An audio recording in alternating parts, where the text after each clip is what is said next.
बिस्मिल्लाहिर्रहमानिर्रहीम। अस्सलाम वालेकुम।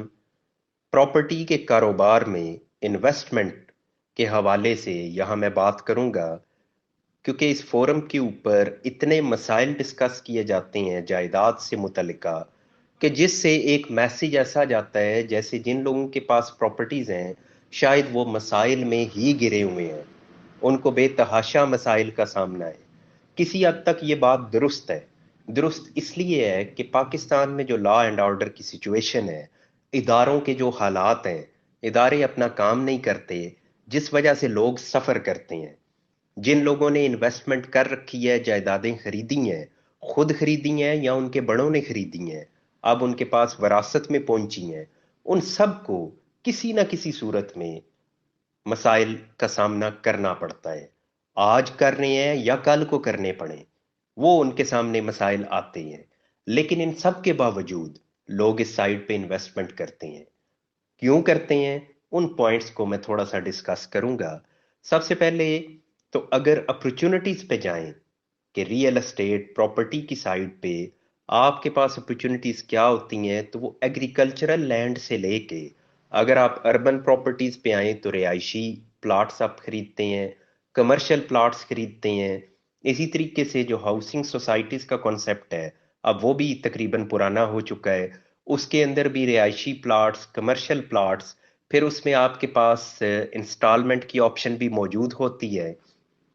इसी तरीके से कंस्ट्रक्शन की साइड है, तामीरात आप करते हैं, मकान बना के सेल करते हैं उनको या रेंट आउट करते हैं, कमर्शियल प्रॉपर्टीज बनाई जाती हैं।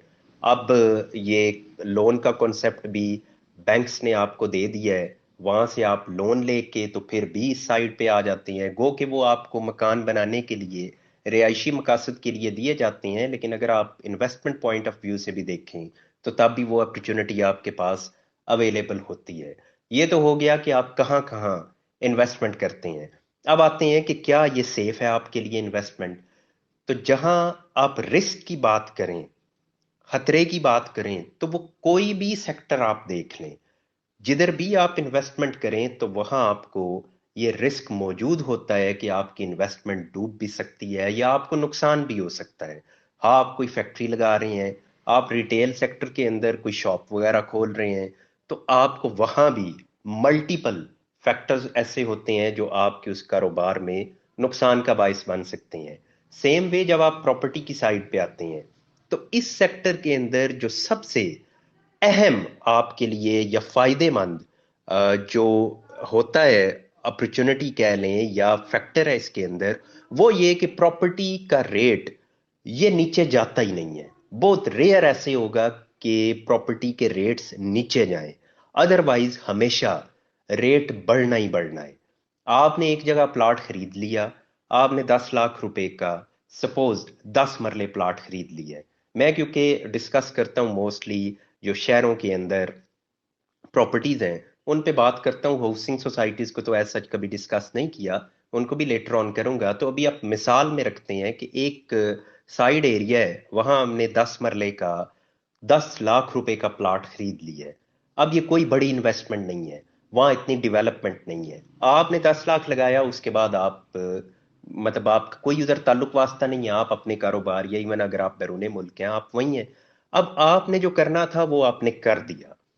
अब वहां डेवलपमेंट होना शुरू हो गई है, दीगर लोग प्लॉट्स ले रहे हैं, कुछ ने मकानात बनाने शुरू कर दिए हैं, कुछ रीसेल होना शुरू हो गए हैं।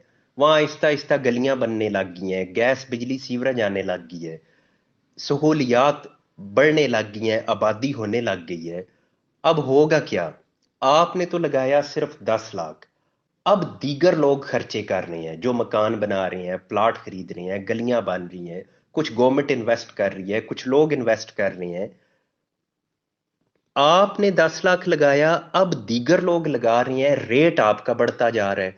वही प्लाट जो 10 लाख का था, वो 4 साल के बाद, 5 साल के बाद वो 40 लाख का हो गया है, वो 50 लाख का हो गया है। आपने खर्चा किया है कुछ नहीं, आपने वही किया था जो 10 लाख किया था। अब खर्चा कौन कर रहा है, अब दीगर लोग कर रहे हैं। इन्वेस्टमेंट उनकी हो रही है, रेट आपका बढ़ता जा रहा है। ये अपॉर्चुनिटी ये आपको दीगर बिजनेसेस में ये नहीं मिलेगी। वहां ये तो होता है कि इन्फ्लेशन की वजह से یعنی ایک چیز آپ نے خریدی، وہ آپ نے لائک سے 1000 روپے کی خریدی، 2 سال کے بعد یا 4 سال کے بعد وہ 1500 کی ہوگی ہے یا 2000 کی ہوگی ہے، کیونکہ انفلیشن، مہنگائی ہوتی ہے، ہر چیز کا ریٹ بڑھتا ہے۔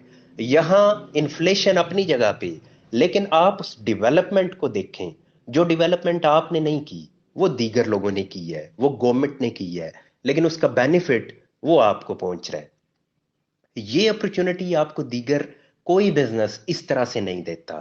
آپ اگر بینک میں پیسے رکھوا دیتے ہیں، وہی جو 10 لاکھ آپ نے پلاٹ پہ انویسٹ کیا، وہ 10 لاکھ آپ بینک میں اگر رکھ دیتے ہیں تو اس میں آپ کو کچھ بھی نہیں بینیفٹ ہونے والا۔ آپ کو میکسیمم کیا ملے گا؟ پروفٹ کی مد میں یا سود کہہ لیں، اس کی مد میں آپ کو چند ہزار روپے مل جائیں گے۔ اسی طریقے سے اگر آپ دیکھیں تو وہ اس کی ورتھ یعنی پیسہ جو 10 لاکھ ہے، with the passage of time وہ ڈی ویلیو ہوتا جائے گا۔ پہلے آپ 10 لاکھ میں 10 مرلے کا پلاٹ خرید سکتے تھے، 5 سال کے بعد 10 لاکھ میں اسی جگہ پہ آپ کو 2 مرلے کا پلاٹ ملے گا۔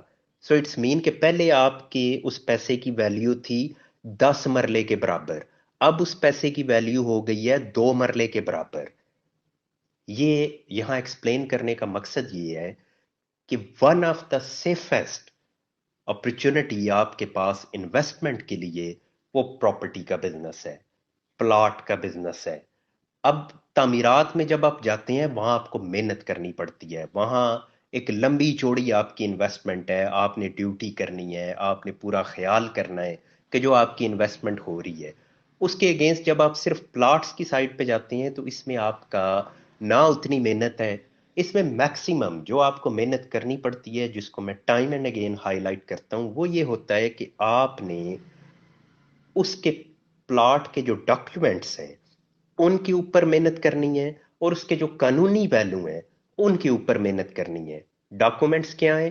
کہ آیا جو پلاٹ آپ لے رہے ہیں یہ شاملاتی ہے یا ملکیتی ہے، اس کے جو اونرز ہیں وہ واقعی وہی ہیں جو ہمیں بیچنے جا رہے ہیں، کہیں ایسا تو نہیں کہ اونر پیچھے کوئی اور ہے اور سامنے کوئی اور آیا ہوا ہے، فراڈ کر رہا ہے کوئی میرے ساتھ۔ اسی طریقے سے جو مجھے جگہ دکھائی جا رہی ہے اور جو میرے نام لگائی جا رہی ہے وہ واقعی یہی ہے کہ جس جگہ پہ میں پوزیشن لے رہا ہوں۔ اسی طریقے سے پھر آ جاتا ہے، یہ تو ہو گیا کہ ڈاکومنٹس کی درستگی، نیکسٹ آ جاتا ہے کہ ٹرانسفر کا پروسیجر۔ پھر وہ دیکھنا پڑتا ہے کہ آیا پراپرلی یہ ٹرانسفر میرے نام پہ ہو گیا ہے، ٹرانسفر کے جتنے لوازمات ہیں وہ سارے میں نے پورے کر دیے ہیں، کہیں ایسا تو نہیں کہ میں نے اسٹامپ پہ لکھوا کے 1200 روپے یا 1000 روپیہ میں نے دیا، اسٹامپ لکھوا لیا، میں اب اپنے آپ کو سیف سمجھ رہا ہوں، بعد میں مجھے پتا چلے یہ تو بعد میں پلاٹ کسی اور کو بک گیا ہے، یعنی رجسٹری کروائی ہے، انتقال کروایا ہے، نہیں کروایا، جو بھی اس ٹائم پہ لیگل ریکوائرمنٹس ہیں کیا وہ پوری کی گئی ہیں، ٹیکسز تمام ادا کیے گئے ہیں۔ یہ تو وہ باتیں ہیں جن کو میں بڑی مرتبہ ڈسکس کر چکا ہوں، لیکن ابھی میرا موسٹلی فوکس انویسٹمنٹ کی طرف ہے۔ تو یہاں بیان کرنے کا مقصد یہ ہے کہ تمام تر مسائل کے باوجود جو پراپرٹی کے سیکٹر کے اندر لوگوں کو درپیش ہوتے ہیں، ان کے بعد بھی یہ ایک بیسٹ آپ کے پاس اپرچونٹی ہے انویسٹمنٹ کرنے کے لیے۔ لوگ اپنی ضرورت کے لیے بھی پلاٹ لیتے ہیں، وہ تو لوگوں نے لینے ہی لینے ہیں، کیونکہ جب تعمیرات کرنی ہے، اپنا گھر بنانا ہے، تو اس کے لیے پلاٹ تو چاہیے ہی چاہیے۔ لیکن وہ لوگ جو انویسٹمنٹ کی غرض سے لیتے ہیں تو ان کے لیے بھی یہ ہے کہ یہ آپ بلا جھجک اس سائٹ پہ انویسٹمنٹ کیا کریں، یہ بہترین آپ کو اپرچونٹی دیتا ہے یہ سیکٹر۔ لیکن جو ریکوائرمنٹس اس کے لیے ہوتی ہیں، جو پڑتال آپ نے کرنی ہوتی ہے، وہ اس میں کرنی، وہ آپ کی ذمہ داری بھی ہے۔ قانون بھی آپ کو یہی کہتا ہے کہ مشتری ہوشیار باش، یعنی جو خریدار ہے اس کو ہوشیار ہونا چاہیے، دیکھ کے سن کے انویسٹمنٹ کرنی چاہیے۔ یہ تو میں نے ایک اوور آل بات بیان کی ہے کہ پراپرٹی سیکٹر میں انویسٹمنٹ کے حوالے سے۔ لیٹر آن ادھر ڈسکس کریں گے کہ اگر آپ رہائشی ریزیڈینشل پلاٹ میں انویسٹمنٹ کرتے ہیں تو وہ کیسا ہے، اگر کمرشل میں کرتے ہیں تو اس کے کیا فائدے نقصانات ہیں، سیم وے اگر آپ ہاؤسنگ سوسائٹیز کی طرف جاتے ہیں تو وہاں کیا فائدے نقصان ہوتے ہیں آپ کے لیے، ان کو لیٹر آن انشاءاللہ میں ڈسکس کروں گا۔ Thank you very much.